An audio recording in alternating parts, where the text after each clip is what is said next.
Salut à toi, j'espère que tu vas bien. Je suis ravi de te retrouver aujourd'hui pour cette nouvelle vidéo. On parle aujourd'hui des suites numériques et de leurs limites éventuelles, elles n'en ont pas toujours.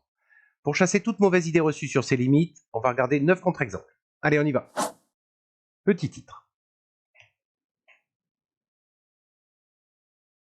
J'aimerais tout d'abord rappeler ce qu'est un contre-exemple. Et mon premier contre-exemple, je l'ai numéroté 0. Si je prends la phrase « Si un animal vole, alors il n'a pas de dents ».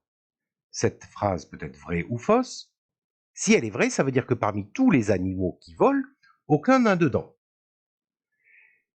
Pour qu'elle soit fausse, en revanche, il suffit que je trouve un animal qui vole et qu'il ait des dents. Un seul suffit pour que cette phrase soit fausse. C'est ce que je vais faire. Attention si tu es chiroptophobe, la chauve-souris vole et elle a des dents. Je crois que c'est un mammifère d'ailleurs, mais je ne connais pas grand-chose.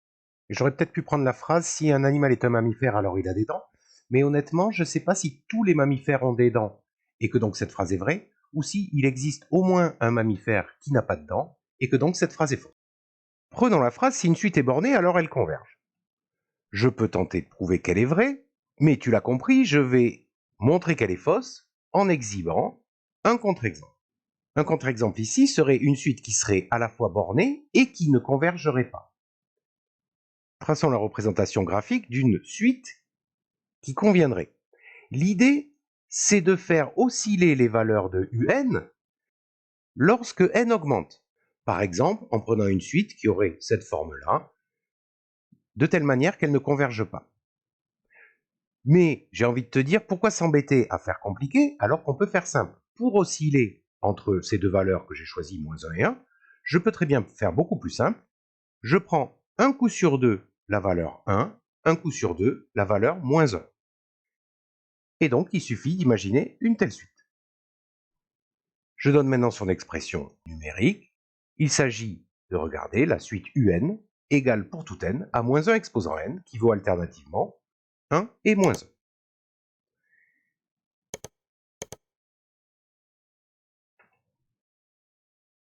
Contre-exemple numéro 2. Si une suite est strictement décroissante à partir d'un certain rang, alors elle tend vers moins l'infini.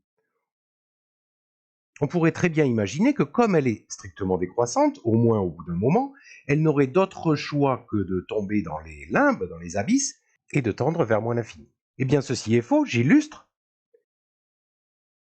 Prenons une suite qui décroît strictement, comme celle-ci, mais qui reste minorée, c'est-à-dire plus grande qu'un certain nombre, ici 0. Je peux prendre la suite, par exemple, des 1 sur n, pour n dans grand N étoile. Elle est bien strictement décroissante, et elle tend vers 0, comme chacun sait. L'exemple 3 est un peu une redite du précédent, mais son intérêt réside dans la construction de l'expression du contre-exemple. Si une suite est strictement croissante à partir d'un certain rang, alors elle tend vers plus l'infini. C'est exactement le symétrique de ce qu'on vient de dire dans le contre-exemple 2. Voilà l'illustration. J'imagine que tu l'auras compris. Ce que je veux illustrer ici, c'est la façon de construire une telle suite. Vu que la suite 1 sur n était strictement décroissante et convergeait vers 0, son opposé moins 1 sur n va toujours converger vers 0, mais ce coup-ci être strictement croissante. Le 4. Je vais continuer dans ces constructions à partir de suites de référence. Si une suite est strictement croissante et majorée par 2, alors elle converge vers 2.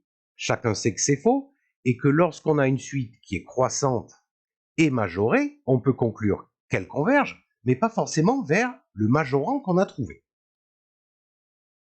Ici, par exemple, je peux créer une suite comme ceci, majorée par 2, mais qui visuellement tend vers 1. Je la construis un peu comme les précédentes, en ajoutant 1 à la suite moins 1 sur n, et donc la suite 1 moins 1 sur n, elle est toujours strictement croissante comme moins 1 sur n, et elle tend vers 1, elle est majorée par 1, donc par 2. Contre-exemple 5. Difficulté supérieure un tout petit peu. Si une suite n'est pas majorée, alors elle tend vers plus l'infini. Il serait tentant d'imaginer qu'une suite non majorée n'aurait d'autre choix que de crever tous les plafonds, et donc, entre guillemets, de n'avoir d'autre choix que de tendre vers plus l'infini, un peu à l'image de la suite que je dessine ici. Cette idée est en fait fausse. Il suffit pour s'en convaincre, d'imaginer que j'intercale des termes qui auraient un comportement totalement déviant, comme ceci. La suite ici ne tend pas vers plus l'infini, parce que si je choisis un nombre m, les termes de la suite un ne sont pas tous supérieurs à m à partir d'un certain moment. Une expression d'une telle suite serait moins 2 exposant n, suite géométrique de raison moins 2, qui, comme chacun sait, diverge et n'a pas de limite.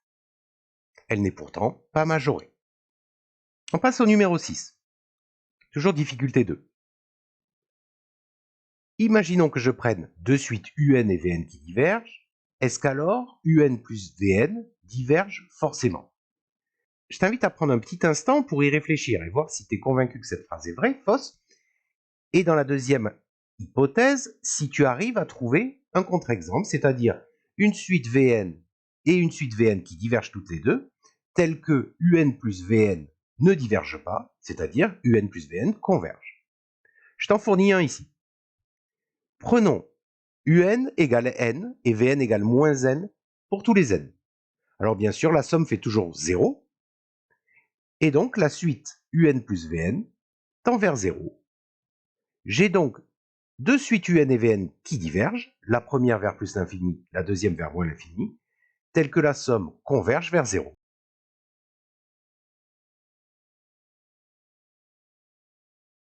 Si un et vn divergent, alors un fois vn diverge. Je vais prendre un et vn identiques, égales toutes les deux, à moins 1 exposant n. Je vais du coup calculer le produit pour tous les n. Un fois vn est égal à moins 1 exposant n fois la même chose. C'est-à-dire moins 1 exposant n plus n, moins 1 exposant 2n. Mais comme 2n est pair, moins 1 exposant 2n vaut toujours 1.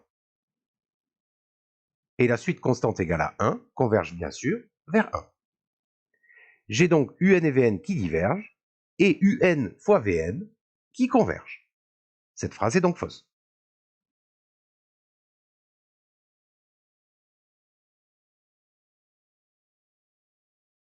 Si un converge et vn diverge, alors un fois vn diverge.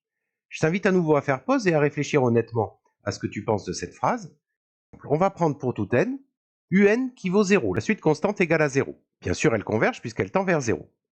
Et vn égale n, qui, elle, tend vers plus l'infini et donc diverge. Un fois vn fait toujours 0. 0 fois n, ça fait toujours 0. Et donc la suite un fois vn, qui vaut 0, converge bien vers 0.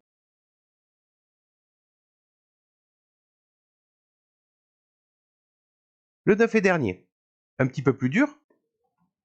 Si je prends un une suite positive et qui tend vers 0, alors forcément un est décroissante, au moins à partir d'un certain moment. Je vais prendre une suite un qui tend bien vers 0, qui est positive, mais telle que un terme sur deux remonte un tout petit peu. C'est ça l'idée. Tend bien vers 0. J'espère que visuellement c'est assez clair. Ce qui est un peu plus dur peut-être, c'est de donner l'expression d'une telle suite. On va la définir en distinguant les termes de numéros pairs et les termes de numéros impairs. Si n est pair, je vais dire que un c'est 1 sur n. Et si n est impair, je vais prendre pour un 2 sur n. J'ai donc bien la suite un qui tend vers 0. Elle est positive parce que chacun de ces termes est positif. Et pourtant, chaque terme de rang impair est strictement supérieur au terme de rang pair qui précède. Autrement dit, pour tout n supérieur ou égal à 1, u de n plus 1 est strictement supérieur à u de n. Elle n'est donc pas décroissante à partir d'un certain rang. Pour des raisons de clarté du dessin, c'est pas tout à fait celle-là que j'ai dessinée juste à côté, mais l'idée est très très proche.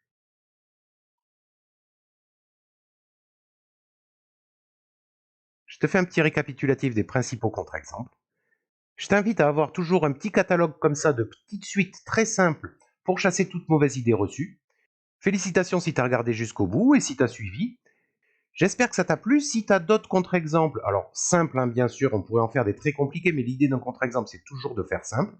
Si tu en as d'autres pour illustrer, parce qu'il y en a d'autres, c'est très simple, tu peux les poster en commentaire. N'hésite pas à t'abonner, c'est gratuit. Et à bientôt pour de prochaines vidéos.